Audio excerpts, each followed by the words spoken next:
관여 대법관의 일치된 의견으로 다음과 같이 판결합니다. 주문, 상고를 모두 기각한다. 판결 선고를 모두 마치겠습니다.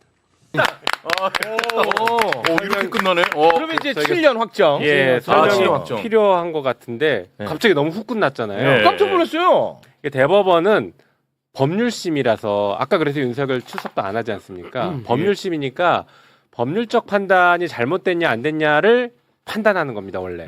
그래서 공수처 수사가 적법하냐 아니냐는 법률적 판단인 것이고요. 예. 그다음에 수색영장 집행 과정에 법을 위반했냐 안 했냐에 대한 것도 법리적 판단이니까 이 두 가지에 대해서는 우리가 직접 판단한다고 하면서 원심 판단이 맞다, 항소심 판결이 맞다 이렇게 법률 판단을 해준 거고 예.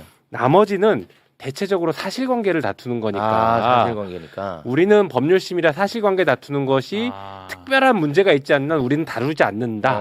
그러니 원심 그냥 그대로 간다. 예. 이렇게 정리를 해버린 겁니다. 깔끔하게. 큰일 났네. 그 다음 출연자들 빨리 연락하셔야 될 것 같은데. 야, 이거 큰일 났네. 지금 완전 길어질 줄 알고. 완전 꼬여버렸네.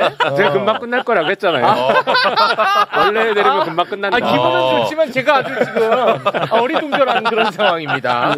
와, 나는 그 수사권 문제, 공수처 수사권 문제 예. 항상 윤석열 측에서 이제 문제 삼았는데 그거부터 정리를 해가지고 네. 오늘 또 길어지겠구나 했는데. 지금 방금 말씀하신 것처럼 그게 오늘 판결의 가장 핵심 포인트였어요. 예. 왜냐하면 이 지금 7년 받는 거에 대한 영향도 있지만 나머지 지금 내란 사건에 대해서도 다 직접적으로 영향을 미칠 수 있거든요. 그렇지. 공수처 수사가 적법하지 않았다라고 보는 순간 다 끝나. 와. 내란 재판이 다 흔들릴 수 있으니 네. 이 사건에 네. 있어서도 지금 전체적인 건 여러 가지 범죄 사실, 공소 사실이 있지만 사실상 체포영장 집행 방해가 이제 본 사건이잖아요. 그렇습니다. 그러면 체포영장 집행 방해 사건에 있어서 윤석열이 다툴 수 있는 것은 정확하게 법률적으로 두 가지입니다. 하나는 수사 권한이 없는 사람이 우리를 체포하러 왔으니까 우리가 저항하는 건 당연한 거야. 그렇지. 이런 주장이죠. 그게 예. 공수처의 수사 권한이 있느냐의 문제고. 그렇죠. 그다음에 여기는 대통령실이야. 그래서 군사상의 어떤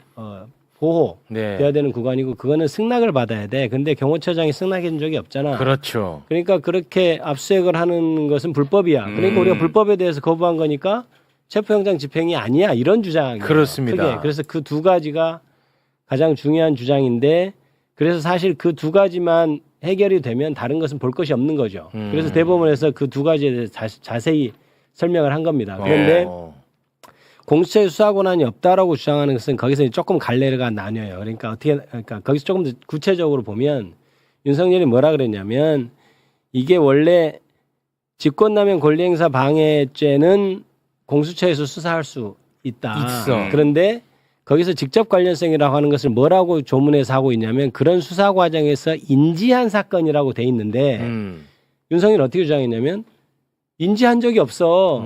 공수처에서 인지한 적이 없고 고발장 받아서 했는데 인지라는 것은 인지 보고서가 붙어서 즉 고발이 그러니까 수사를 하려면 고발도 있어야 되고 고소도 있어야 되고 그게 수사의 단서라고 표현합니다. 형사소송법상 용어는 수사의 단서인데 고소 고발인데 또 하나가 뭐냐면 수사기관이 자체적으로 죄가 있네라고 알게 되는 것. 그게 이제 어려운 말로 인지라고 하는 거예요. 내가 아는 거예요. 수사기관이. 그러니까 고소 고발은 됐어도 인지는 안 되지 않았나. 왜냐하면 인지라는 것 자체는 고소는 고소장, 고발은 고발장인데 인지는 인지보고서라는 게 수사 기록이 붙어야 되는데 이건 인지가 아니고 고소 고발이 된 거니까 직권남용 권리행사 방해하면서 인지한 사건이 아니잖아. 이렇게 주장을 했단 말이에요. 네. 그러니까 여기서 판결을 어떻게 했냐면 그 인지라고 하는 것은 인지 보고서 이런 거하고 관계 없는 거야.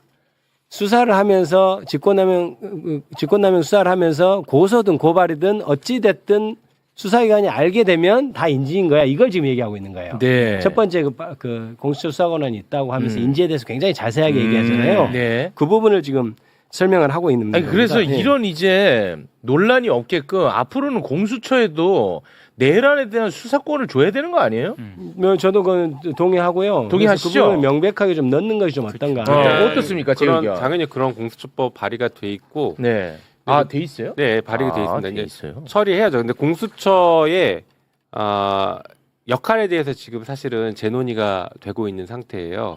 그래서 공수처를 법조 비리만 전담하는 전담 기구로 갈 것이냐, 아니면 지금처럼 고위공직자의 주요 범죄들로 여전히 하면서 내란죄까지 포함해서 할 것이냐, 네. 이 역할론에 대한 지금 뭐랄까 논의는 있습니다. 그런데 공수처 출발 자체가 사실은 검사들이 잘못한 것을 아무도 수사할 수 없으니 네. 이걸 제대로 수사할 수 있는 별도의 기관을 만들자라고 하면서 출발하면서 고위공직자 전체에 대한 직무상 범죄에 대해서 수사할 수 있게 만들었지 않습니까? 그랬었죠. 예. 그러다 보니까는 지금 너무 많은 수사 대상과 너무 많은 수사 대상자들이 있는데 공수처 인력으로 다 지금 못해. 못하니까 예. 너무 못해. 실효성이 떨어지는 것 아니냐. 그래서 오히려 처음 출발처럼 법조 비리만 판사 검사랑 수사에 관여하는 수사관들 여기 법조 비리만 전문적으로 수사해서 아. 이 사람들이 잘못하는 모든 범죄를 수사하게 만들자라는 논의는 있습니다. 아, 지금 있어요. 물론 현재 기준으로는 판사 검사와 경무관급 이상 경찰에 대한 모든 범죄를 수사할 수 있게 지금 확대한 법은 법사위를 통과해서 본회의 올라가 있긴 한데 판사의 비리 같은 것들이 지금 계속 수사가 제대로 안 되니까. 지금 이번에 저기 그 전에 저희 누구죠? 이름이 지금 생각이 안 나서 그런데 그 이제 시기요? 근무 시간에 술 먹고 예.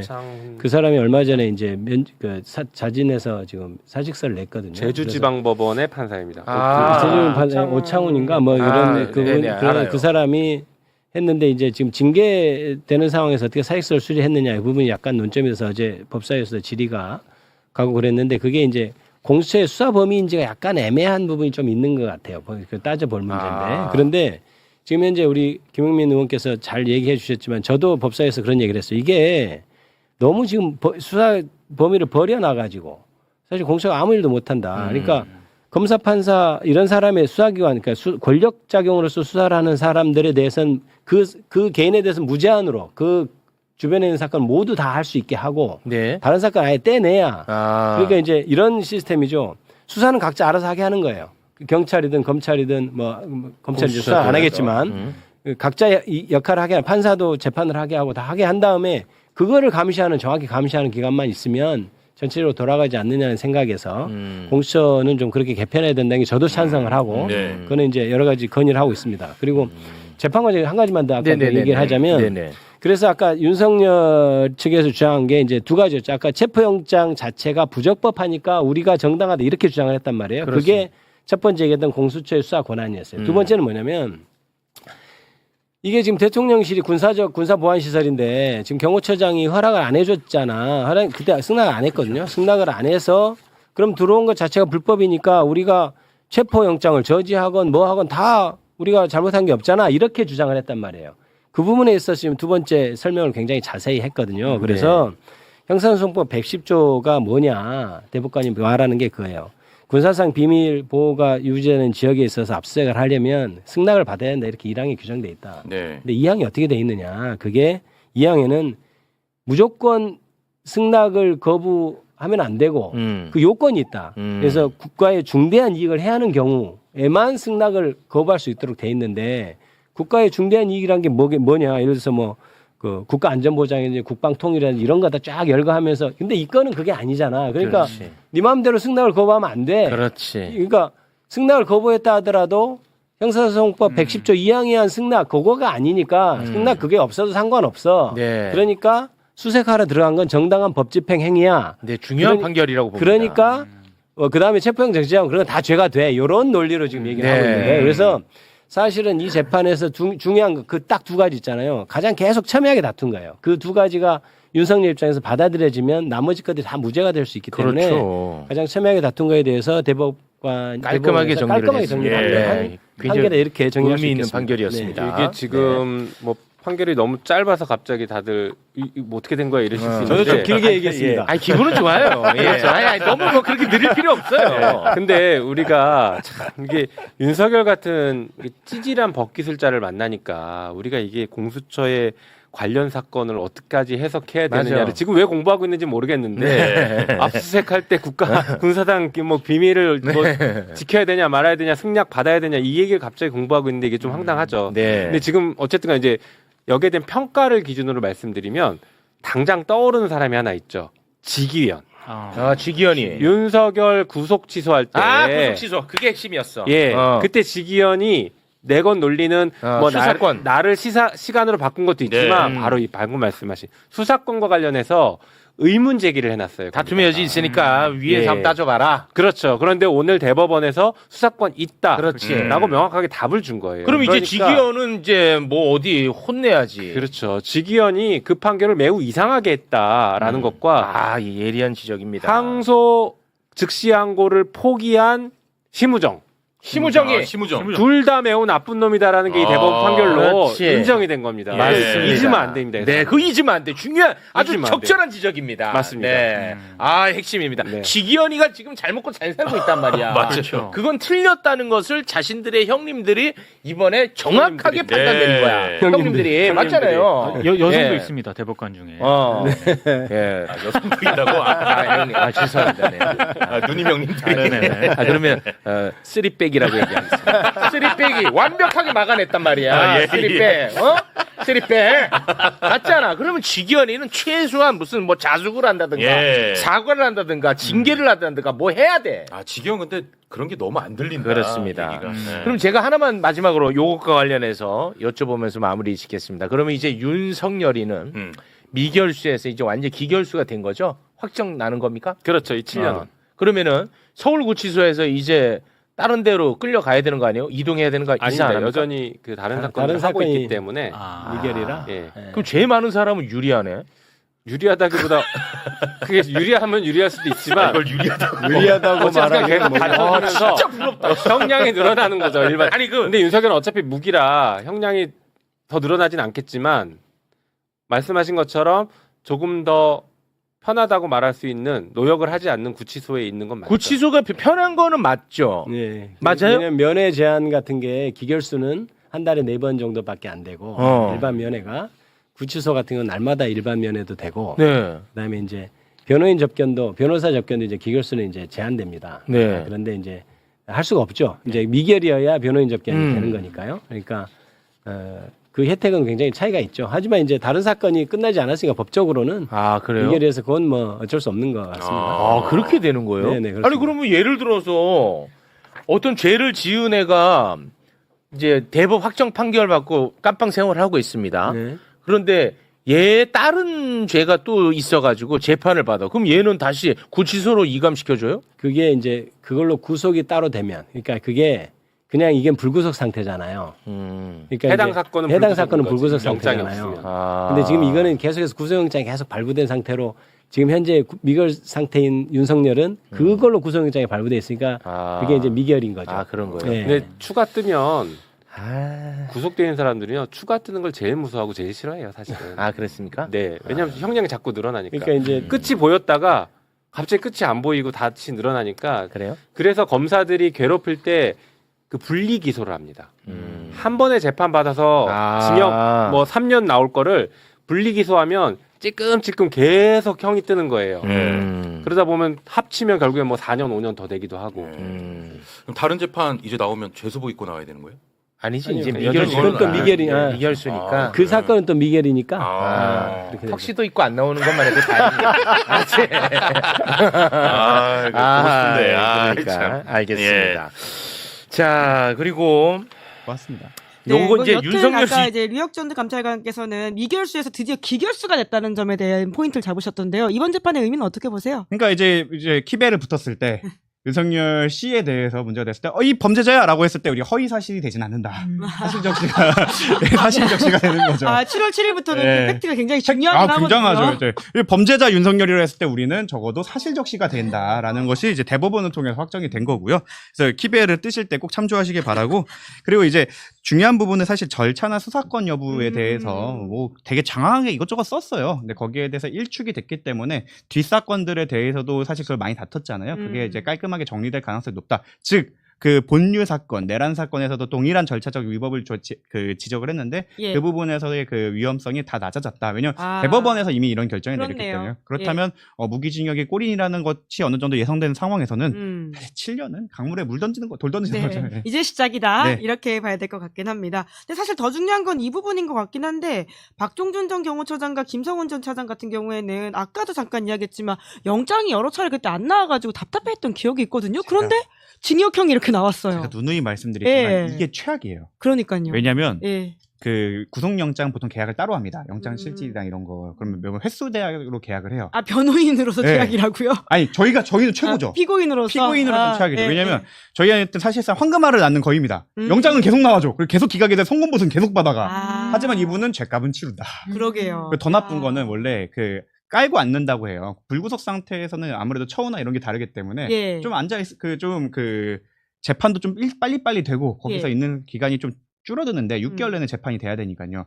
이렇게 법정 구속을 당해버리면 생으로 살아야 됩니다. 아 그렇죠. 이제 시작이다. 네, 이제 여기도 시작이다. 이제 시작이네요. 그리고 이제 밖에서의 그거를 그러니까 갑자기 들어가야 사실 황망한 사이에 그냥 정신 못 차리고 하다가 보면 6개월이 쓱 지나가는데 이게 법정 교섭 딱 마지막에 딱 재판 들어갔을 때 구속영장도 안 됐으니까 집유 나오겠지 하고 들어갔을 때 그 불이 타. 우리 윤석열 씨가 얘기했죠. 불이 타. 불이타를 맞았다. 아픕니다. 아 그렇네요. 끌려갈 때 이제 그런 거거든요. 그 연락할 가족 번호 주세요 할 때 이때 이제 현실을 자각하게 되거든요. 예. 굉장히 멘탈적으로 힘들 거다. 그렇네요. 아마 변호인 분께서는 이제 오늘 이렇게 됐으면 내일은 접견이 안 돼요. 바로바로 예약이 안 돼갖고 다음 주 월요일쯤 만날 수 있을 텐데 그렇군요. 그 주말 동안 불만이 가득한 의뢰인을 만날 수 있을 겁니다. 아. 그래서 멱살을 조심하셔라라고 조언드리겠습니다.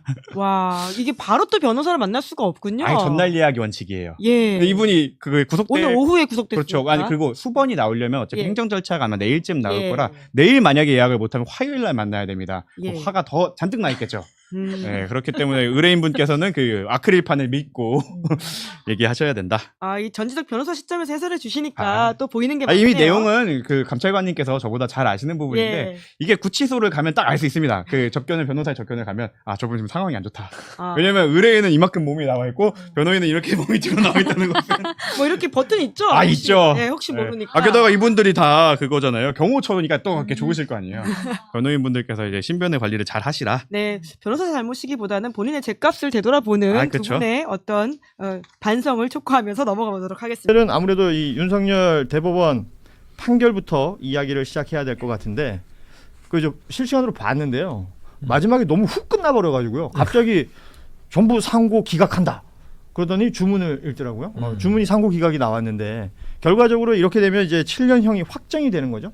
그렇죠. 이제 상고가 기각이 됐으니까 항소심의 판결문이 확정이 되는 거고 음흠. 원래 그 상고심 생중계는 아마 거의 처음일 거예요. 그렇죠. 그러니까 아마 전체 회의는 제가 그때 행정처 있을 때가 한참 박근혜 전 대통령 할 때라서 저도 가서 현장에서 봤었는데 그때도 훅 끝납니다. 왜냐하면 이게 다른 이유를 설명하는 1심, 2심과 달리 사실심과 달리 그 대법원은 상고심은 법률심이라 법률적으로 검토해보니까 문제 없습니다. 상고 예. 기각하고 끝나서 이렇게 당연한 결과였다. 그리고 이제 7년이 선고됐기 때문에 초반에 걱정 많이 했잖아요. 잠깐이라도 풀려나는 거 아닌가. 그러한 걱정은 이제 싹 날아갔다. 라고 예. 보시면 될 것 같습니다. 어찌됐건 최소 7년은 이제 움직임 없이 안에 있어야 되는 거고 오늘 말씀하신 것처럼 그러니까 1심, 2심에서 쟁점이 됐던 사안들이 있는데 결국 법원에서 다 정리를 했어요. 공수처의 수사권 있고 그리고 합법된 이 영장으로 집행된 체포 상황이었기 때문에 그걸 거부할 수 없었던 것이고 이 모든 것들이 다 나온 상황입니다.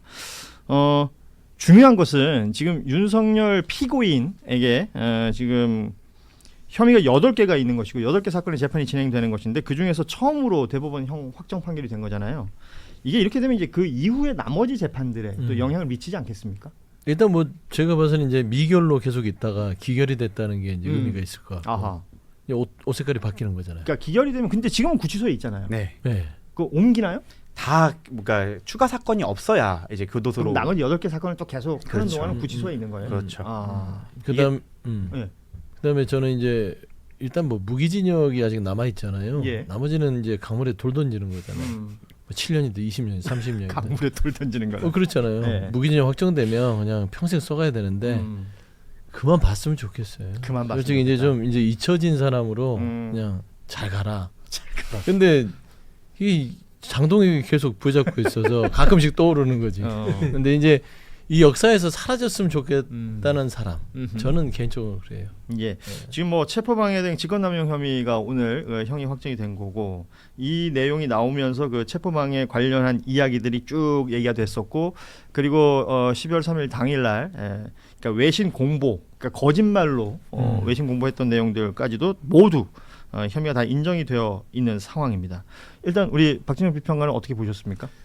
내란이 인정된 거죠. 내란이 인정되었기 때문에 체포방해도 연관되어서 인정된 거 그렇죠. 아니겠습니까? 예. 그래서 이제 내란 재판에 대해서 우리 국민들이 걱정 안 하셔도 된다. 이 말씀을 좀 드리고 싶고요. 저 개인적으로 이제 제 친구가 경호처에 고위직을 했어요. 근데 윤석열 정부에서 그 전부터. 그 근데 전부터. 다행인 게 이 친구가 이제 문재인 대통령 모시고 북한도 갔다 오고 뭐 이런 활동을 하다 보니까 윤석열 정부 들어오자마자 그 직무 배제돼 있더라고. 네. 그래서 윤석열 내랑과 전혀 관련이 없고 우리 이제 윤석열 정부의 피해자가 돼가지고 학교 다닐 때 이제 같이 학생 활동도 했던 친구인데 그 기억이 팍 떠오르네요. 이 그렇죠. 체포방해 사건이. 또 이게 친한 사람이고 가까운 사람이 있으면 또 그런 것도 신경 쓰일 수 있으니까. 예. 지금 앞서 우리 서영주 소장 말씀해 주셨지만 이제 본류 사건이라고 말할 수 있는 우리가 흔히 내란 우두머리 재판이라고 얘기하는 그 1심에서 지규현 판사가 했던 그 재판. 지금 무기징역 선고가 돼 있는 상황에서 이 재판이 오늘 있었던 형 확정이 이 본류 재판에 어떤 영향을 줄 수도 있는가? 영향을 뭐 그런 생각을 하신 분이 있을 텐데 오늘 형이 확정됐으니까 이건 오히려 플러스. 원칙적으로는 그 각 재판 판단에 대해서 서로 영향을 주면 안 되죠. 하지만 우리 모두 사회적인 생물이고 영향을 줬으면 하는 것도 있고요. 그렇죠. 그리고 사실 사법부 이제 대법원으로 합쳐지게 될 건데 거기에서 판단이 갈리는 거는 굉장히 그 이례적이고 그럴 일은 없기 때문에 국민 여러분들 보시기에는 좀 말씀하신 것처럼 좀 안심하면서 보셔도 충분히 될 것 같다라고 생각이 들고요. 개인적으로는 서울고치에서 갈 때마다 지금 굉장히 붐빕니다. 그분들이 직접 나와서 시위는 안 하면서 그분들을 막기 위한 경찰 병력만 항상 너무 많이 와 있어요. 그분들이라는 건 윤석열 분들. 사실 가면 한 2분 계시거든요. 거기에 비해 너무 과도한 그런 게 돼 있었는데 이번에 좀 정리가 됐으면 좋겠고 그리고 구치소 내에서도 지금 받고 있던 특혜들 이제 확정이 됐고 기결이 되었기 때문에 그런 것들은 조금 회수해야 되는 게 아닌가 싶습니다. 지금 이제 전반적으로 제 느낌인지 모르겠는데, 그러니까 내란 우두머리의 뭐 본류 재판은 아니지만 하나의 재판이 형이 확정이 돼서 7년 형이 확정이 됐는데 이 뉴스를 다루는데 저희 넷 다 크게 매가리가 없네요. 그러니까 이게 막 뭐 어마어마한 뉴스로 이렇게 받아들여지지는 않는 것 같아요. 국민들도 그냥 자연스럽게 받아들이는 거예요. 무기징역이 있으니까 7년 정도야 그냥 스치는 거죠. 강물에 돌려지는 거니까. 딱 하나 잊어버릴까봐 이야기하는데 그 국무위원들한테 뿌린 문서 만든 사람은 찾아내야 돼요. 그건 늘 지금 강조를 해주고 계신데 이게 사실은 그게 어찌 보면 내란의 기획일 거니까요. 그건 저도 진짜 끝까지 좀 추적을 했으면 한다라는 생각이 저는 이제 이번 2차 종합특검 이후로는 특검보다는 여기에 대해서 그냥 뭐 하나 TF팀 만들어서 10년이고 20년이고 뭐 특수본 같은 거, 특수본 같은 거 만들어서 여기 전문가로 만들어서 한 10년, 20년 여기에 관련된 사람 우리가 뭐 유태인 분들이 뭐 나치 찾아다니듯이 여기에 관련된 분들은 시간의 시유 없이 다 찾아다니는 것이 필요하지 않을까 싶습니다.